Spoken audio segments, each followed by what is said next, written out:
The moment someone finally decides to stop bowing down, the entire illusion leaks from the inside and collapses. And before we go deeper, if you are still here, it already says something powerful about you. Because most viewers disappear in the first few seconds, but you stayed, which means you actually think for yourself. You want depth, you want clarity, and that is exactly why every single video on this channel is built from real, verified research and not recycled noise floating on social media. Now, let us step back and look at what happened this week, because something unusual unfolded across Africa and around the world. Something that proves ordinary people still have the ability to stun the mighty. Starting with Nigeria, where a young soldier turned into a symbol without even trying, because he refused to bend his neck for a minister who walked around like a king. Now, for years, citizens complained about how political elites used the military to intimidate anyone who questioned their power. And suddenly, there stood one young lieutenant with nothing but a uniform and the courage to say, "Sir, I will not move." And instantly, Nigerians saw themselves in him. Because almost everyone in that country has met a powerful man who thinks respect is owed, not earned. And this soldier did the one thing most people wish they could, but never get the chance to do. He stood firm.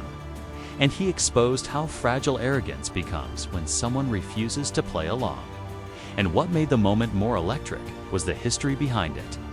The minister had long been accused of land grabbing, political intimidation, and using state security to settle personal scores. So when he shouted, "Do you know who I am?" the whole nation shouted back, "Not today." And it was not just a confrontation. It was a mirror showing how fed up ordinary people are, and how desperately they want a new kind of strength, one based on integrity instead of influence. But while that drama unfolded in West Africa, another story thousands of miles away quietly shook global politics. Because a Russian military cargo plane landing in Venezuela is not just a flight path. It is a message carved into the geopolitical sky. It says, "We are building alliances that do not need Washington's approval." For years, Venezuela has been under pressure: sanctions, military threats, diplomatic isolation. And suddenly, here comes a plane reportedly tied to a group that operated across Africa, Syria, and other volatile regions. And the symbolism was heavy. Russia, China, and Iran are planting a new security architecture in places where Western influence is cracking. And Venezuela is embracing this shift, not out of pride, but survival. Because when a superpower watches another superpower walk into its backyard, the whole global balance starts to tremble. But here's the interesting thing that many analysts avoid saying out loud. The real threat is not weapons. It is the possibility that countries once seen as isolated can now call on partners who offer not democracy, not lectures, not conditions, but raw protection. And whether people like that or not, it is transforming the way small nations negotiate their future.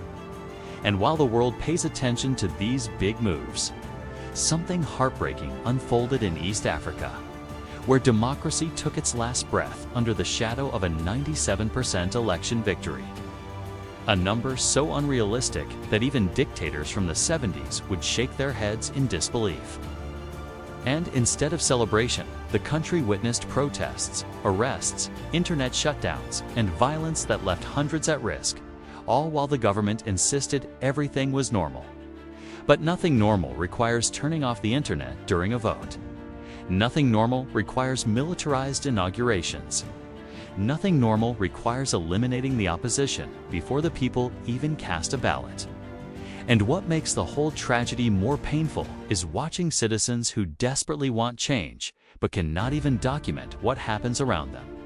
Because the moment a government kills the internet, it is not blocking crime, it is blocking witnesses. Meanwhile, in neighboring Kenya, a population with loud and apologetic youth refused to accept their own president's congratulations message to the disputed winner. And this contrast is the real story, because it shows two nations standing next to each other, one silenced, one shouting. And history has always shown that silence is the first stage of collapse, and noise is the first stage of transformation. Now, while all this unfolded, another storm brewed in Zambia, where the past and present continue ripping each other apart, even after death. Because the story of a former president's body being refused return is not about logistics or cost or tradition. It is about wounds so deep that even funerals cannot heal them. And when you look back at the events that created this hatred, arrests, political witch hunts, treason charges, late-night raids, broken trust, you start to see why the situation escalated into something bigger than the individuals involved. This is the story of African politics repeating the same cycle again and again. Leaders who promise healthcare, then fly abroad for treatment. Leaders who promise unity, then use the police as a personal army. Leaders who promise development while the nation begs for working hospitals and decent roads. But the moment that former president passed away, the truth hit harder. Because if a leader cannot get safe medical care in the country he governed, then what exactly was built during his time in office? And this is not just Zambia. This is a blueprint repeated in multiple countries where infrastructure collapses while private wealth rises. But in the middle of the chaos, one moment of justice unexpectedly appeared in Gabon, where a dynasty that ruled for more than 50 years finally faced consequences.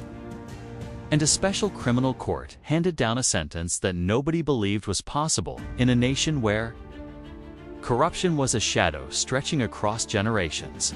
But here is where you need to pay attention. Because this ruling was not just about one family.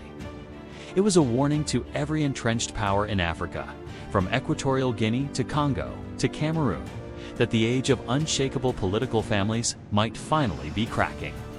And maybe it took a military takeover to expose the hidden bank accounts.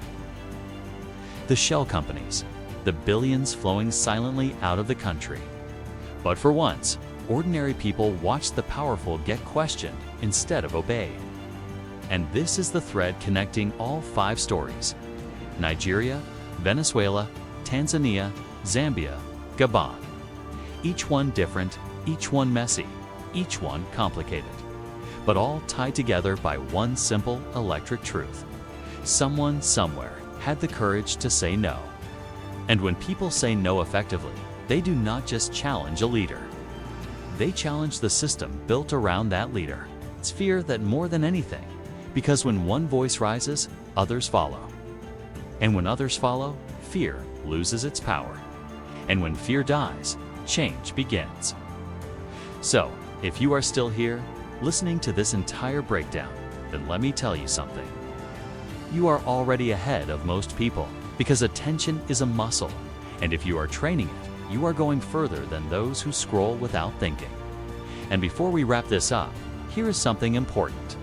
We are doing an upcoming Q&A session, and you can ask anything you want, whether it is politics, geopolitics, history, personal development, or anything that has been on your mind. And if this video gave you value, then like, share, and subscribe. Because your support is what keeps real storytelling alive.